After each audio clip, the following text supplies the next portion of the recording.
নমস্কার বন্ধুরা, welcome to আরকে sports. আশা করি তোমরা সবাই সুস্থ ও ভালো আছো। তো এই ভিডিওতে কিছু গুরুত্বপূর্ণ ট্রান্সফার রিলেটেড আপডেট শেয়ার করা রয়েছে এবং মোহনবাগান দলের একজন ফুটবলারকে নিয়ে দারুণ সুখবর দেওয়া রয়েছে। তাই এক এক করে সবকটা আপডেটস এই ভিডিওতে শেয়ার করব। তো প্রথম যে আপডেটটা শেয়ার করব সেটা হচ্ছে ব্যাঙ্গালোর এফসি দল কনফার্ম, পুরো ফুল কনফার্ম সই করিয়ে নিয়েছে অ্যালবাতো নাউগরিয়াকে। অ্যালবাতো নাউগরিয়া অবশ্যই স্প্যানিশ এই মিডফিল্ডার।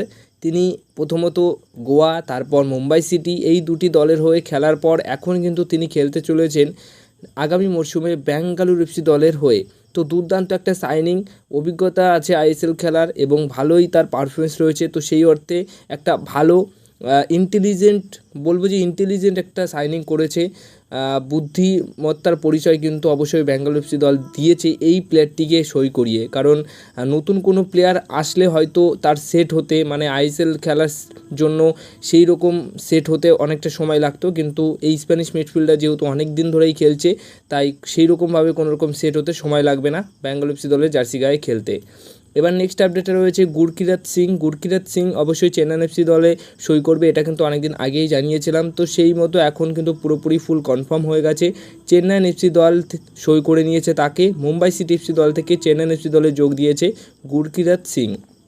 এবার নেক্সট আপডেটটা রয়েছে সেটা হচ্ছে ইভান ভুকোমানোভিচকে কেরালা ব্লাস্টার এফসি দল ছেড়ে দিয়েছে।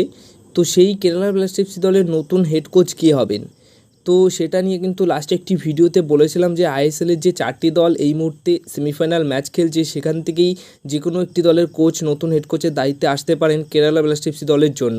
তো সেই মতে মান্নানো মার্কুয়েজের নাম তো শোনাই যাচ্ছে, এখন কিন্তু শোনা যাচ্ছে সার্জিও লোবেরার নামটাও। হ্যাঁ, ওড়িশা এফসি দল ছাড়তে পারেন এবং ওড়িশা এফসি দল ছেড়ে সার্জিও লোবেরা যোগ দিতে পারেন কেরালা ব্লাস্টার এফসি দলের হেড কোচের দায়িত্বে। তো যদি এটা হয়ে থাকে তাহলে অবশ্যই একটা ভালো সাইনিং হবে। কিন্তু এই সার্জিও লোবেরা ওড়িশা এফসি দল ছেড়ে কেরালা ব্লাস্টার এফসি দলে যাবে, এটার সম্ভাবনা আমার মতামত অনুযায়ী অনেকটা কম রয়েছে, মানে এটা না হওয়ার সম্ভাবনা আছে। মানালো মার্কুয়েজ যেতে পারেন, কিন্তু সার্জিও লোবেরার নাম যেহেতু শোনা যাচ্ছে, তাই এই দুইজনের মধ্যে যে কোনো একটা কোচ কেরালা ব্লাস্টার এফসি দলের নতুন হেড কোচ হতে পারেন। এবার যে আপডেটটা শেয়ার করব সেটা কিন্তু খুবই একটা ভালো নিউজ। আমরা অন্যান্য দলের সমর্থক হলেও যে নিউজটা তোমাদেরকে এখন জানাবো, সেই নিউজটা শুনে হয়তো তোমরা অনেকেই খুশি হবে। হায়দ্রাবাদ এফসি দলের ইনভেস্টর বা হায়দ্রাবাদ এফসি দলের এই মরশুমে যা প্রবলেম হয়েছে, সেই প্রবলেমের কথা শুনলে অনেকেরই খারাপ লেগেছে। অনেক প্লেয়ার ছেড়ে চলে গেছে, তারপর পুরো দলটাই কিন্তু একদম অন্যরকম জায়গায় ছিল, শেষ অবধি অন্যরকমভাবেই শেষ করেছে। তো হায়দ্রাবাদ এফসি দলের নতুন ইনভেস্টর নিয়ে কিন্তু একটা বিশাল বড় আপডেট পাওয়া যাচ্ছে। হ্যাঁ, ইন্ডিয়ার একটা অত্যন্ত ভালো একটা ইনভেস্টর কিন্তু হায়দ্রাবাদ এফসি দলের ইনভেস্টর হিসেবে আসতে চলেছে, মানে ইনভেস্ট করতে চলেছে। তো ভারতেরই ইনভেস্টর রয়েছে, তারা কিন্তু এবার হায়দ্রাবাদ এফসি দলকে ইনভেস্ট করবে বা ইনভেস্টর হিসেবে থাকবে। তো খুব তাড়াতাড়ি সেই ইনভেস্টরের নাম তোমরা কিন্তু জানতে পারবে। আর একবার ইনভেস্টর চলে আসলে হায়দ্রাবাদ এফসি দল কিন্তু আবার তার পুরনো জায়গায় ফিরে আসতে পারবে বা পুরনো দল হিসেবে পরিচিত পাবে, অবশ্যই এটুকু কিন্তু বলতেই পারি। এবার সবশেষে যে আপডেটটা দিয়ে আজকের এই ভিডিওটা শেষ করব সেটা হচ্ছে দুর্দান্ত একটা আপডেট নিউজ। সেমিফাইনাল ম্যাচের আগেই, মানে সেমিফাইনালের দ্বিতীয় ম্যাচের আগে মোহনবাগান দলের আজকের যে অনুশীলন হয়েছে, সেই অনুশীলনে যোগ দিয়েছে আশিক কুরনিয়ান। একদম অন্যরকম পোজ দিয়ে, মানে তার মাথায় একদম ছোটো ছোটো চুল কেটে একদম অন্য লেভেলের হয়ে তিনি কিন্তু ফিরেছেন। এখন হয়তো আগামীকালের ম্যাচে তিনি খেলতে পারবে না, কারণ যখন থেকে এই নিউজটা জানা গেছে অনেকেই আমাকে জিজ্ঞাসা করছিলে যে আশিক কুরনিয়ান কি আগামীকালের ম্যাচে খেলবে। তো দেখো, জানুয়ারি ট্রান্সফার উইন্ডোতে তার নাম রেজিস্টার করানো হয়েছিল, পরবর্তী সময় আবার তার নাম আনরেজিস্টার করে দেয় মোহনবাগান দল। তো এই মরশুমে কোনোরকম ম্যাচ মোহনবাগান দলের হয়ে খেলবে না আইএসএলে।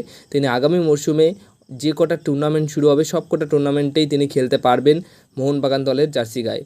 কিন্তু তিনি আজকের যে অনুশীলন, সেই অনুশীলনে যোগ দিয়েছে। হ্যাঁ, আগামীকালের ভিআইপি বক্সে তাকে কিন্তু তোমরা অবশ্যই দেখতে পারবে। তো আগামীকাল তার থাকাকালীন, মানে সে থাকাকালীন যদি সেমিফাইনাল ম্যাচ থেকে ফাইনাল ম্যাচে কোয়ালিফাই করে এবং ফাইনাল ম্যাচও যদি জিতে যায়, তাহলে তার জন্য কিন্তু একটা দুর্দান্ত মুহূর্ত হবে, মোহনবাগান দলের জন্যও হবে এবং সেটা তার জন্যও হবে।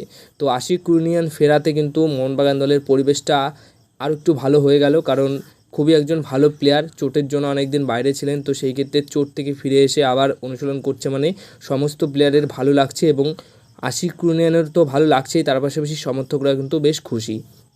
তো এই ছিল আজকের কিছু গুরুত্বপূর্ণ আপডেটস।